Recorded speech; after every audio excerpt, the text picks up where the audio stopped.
Så det der med at være til stede i øjeblikket, hvad er det egentlig for en størrelse? Fordi det er noget, vi alle sammen tænker, at det var nok rigtig godt, hvis jeg kunne være det. Men hvad mener man med det? Altså jeg mener, jeg er jo lige her, og nu er jeg ikke til stede, eller hvad er det? Og det er selvfølgelig, fordi vi snakker om, at langt hen ad vejen, den største del af tiden faktisk, der er det sådan, at vi ikke er til stede i vores tanker ved det, vi laver nu. Største del af tiden, der er mine tanker et andet sted end her hos mig nu. Det er de selvfølgelig også nødt til at være en stor del af tiden. Det er jo sådan, at vi kan overleve som mennesker, at vi kan tænke nogle ting, både om ting, der skal ske, og vi kan reflektere over nogle ting, der er sket, og på den måde træffe nogle gode beslutninger. Men vi skal også øve os i at være til stede nu, fordi det er i det her øjeblik, at livet er. Hvis du ikke er til stede i det her øjeblik, går du glip af din aftale med livet, siger Thich Nhat Hanh. Og det er jo skåret ind til benet, hvad det er, det handler om. Hvis du ikke er til stede her og nu, ja, så er du heller ikke til stede i det her liv, dybest set. Man kan dele det ind i 4 ting. Man kan sikkert dele det ind på mange måder, men man kan dele det ind i 4 lag. Det der med at være til stede i øjeblikket. Det vil jeg prøve at gøre nu her. Man kan sige, at den første ting, det er, at vi er opmærksomme.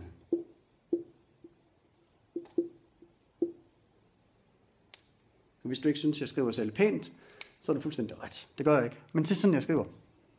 Vi er opmærksomme, og det er vi i øvrigt på noget hele tiden. Vi er altid opmærksomme. Det er jo egentlig meget interessant, at vi hele tiden, der er vi opmærksom på et eller andet.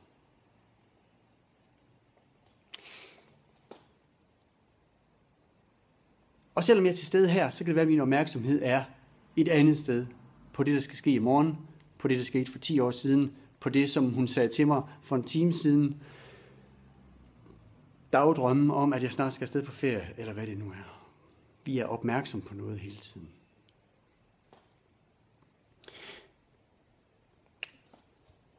Når vi begynder at arbejde med den her meditative tilstand, eller den her øvelse, den her træning i at være til stede i øjeblikket, så får vi sådan et nyt bevidsthedsniveau, kunne man kalde det.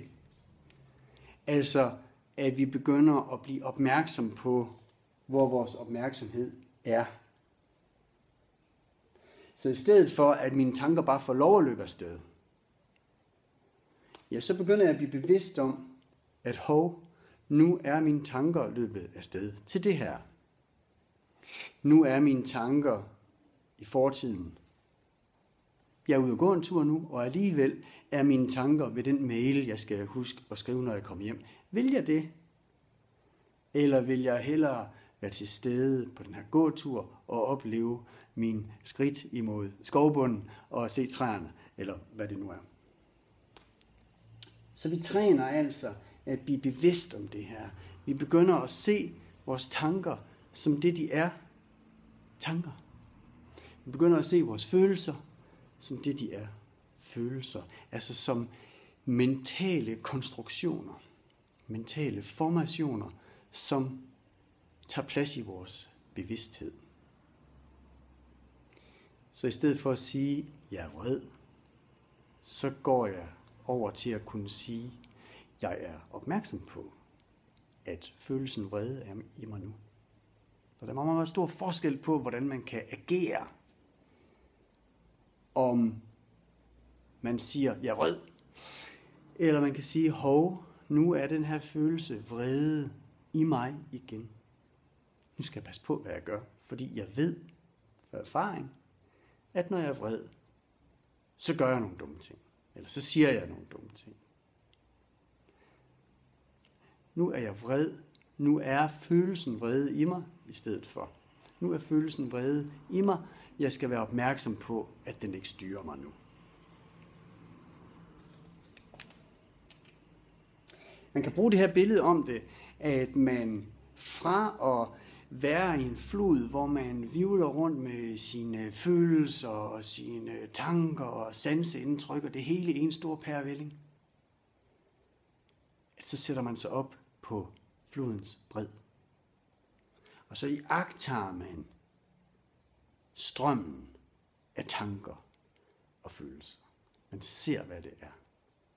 Man har lige fået lidt distance til dem. Man ser deres opståen, deres forløb, deres udtoning. Man ser tankerne som det, de er. Tanker og følelser og sansindtryk. Man løber ikke skrigende væk, men man sætter sig op, så man lige får lige lidt afstand til det. Og i den næste video, der vil jeg gerne fortælle jer om de 2 næste. Og den kommer snart.